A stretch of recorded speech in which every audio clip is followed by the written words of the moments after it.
tell us a little bit about yourself and what you're working on.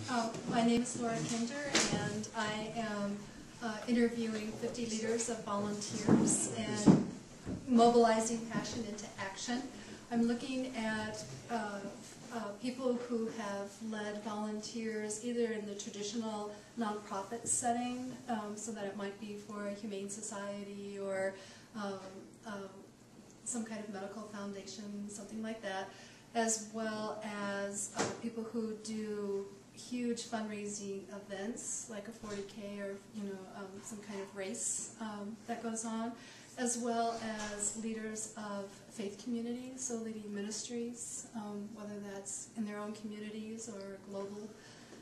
Also political campaigns, so people who have rallied volunteers to help elect different people to office. And I think one of my goals is to interview the person who led the Obama campaign, just because it was so awesome as a grassroots effort going up, and that many of us in the nonprofit community are really looking at that campaign, as well as some of the others that ran at that time, because of the phenomenal fundraising on grassroots, where it was hundreds and thousands of people only doing $5 to $10 contributions rather than people writing, mega checks. And so I think we can, how were they able to inspire all of the people to help run for those candidacies? And I just finished my first interview with Marlene Wilson, who is considered the mother of volunteer management.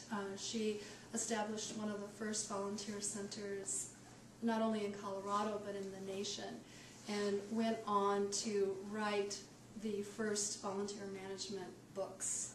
And so she's known both nationally and internationally. And it was just a real honor to be able to interview her. So what drove you to this topic in particular?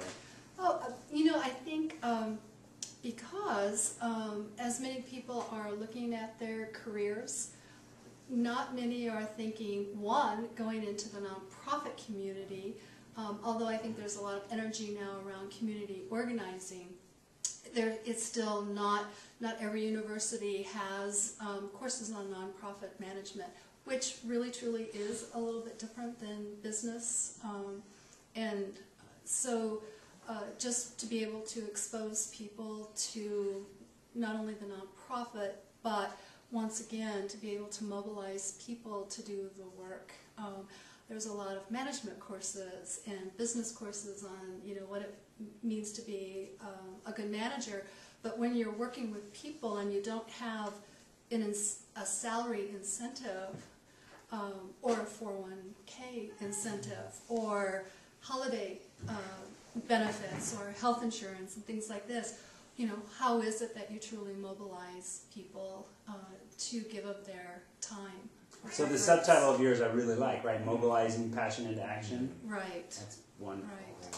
And that doesn't mean that there's not passion in anything other than, just that. It's just, most people who say they volunteer because they have a passion for something, or because someone has asked them to volunteer. But it's really tapping into that passion that people have. And overwhelmingly, when you ask people why do they volunteer, their response would be, because I want to make a difference. And so, and not just a one-time difference, but impact over a lifetime. And so that's the reason that drove me to this topic. And you're a big dreamer because you picked somebody to endorse your book that you'd like to put a call out to. So who is that? It would be Michelle Obama or even Barack Obama. Both of I feel we're very fortunate at this time to have people in the White House that understand nonprofit work, they understand volunteering, that they have since in their campaigns have made time to continue with their volunteering. And so I just think it would be great if either one of them would be able to endorse the book. Or even interview Michelle, right? Oh, I'd love to. Okay, I think that's